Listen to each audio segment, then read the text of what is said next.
mantekan kula boga guru dicaringin narana Abah Usuk tawadu jasa rendah diri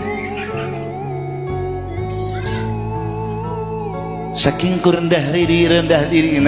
naliku kala silaturahmi kaditu sareng al-magfurlah Abah Uci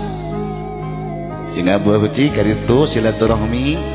begitu datang kaditu nyeule santrina ku Gusti Allah di luar biasa keun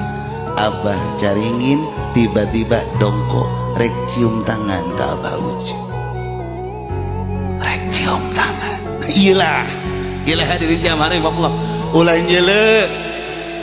ulah nyeule keberhasilanana ulah nyeule hebatna ulah nyeule loba santrina ulah nyeule pinter ngajina oh ternyata aya hiji rahasia anu sangat pohara nyeule santrina padahal mah santrina pernah ngaji di nyana tapi ku Gusti Allah ditembongkeun ka poharana ku tawadukna Abah caringin nalika rek sasalaman rek dicium tangan tedaikeun malah babalik rek cium tangan ilah tawadu rendah diri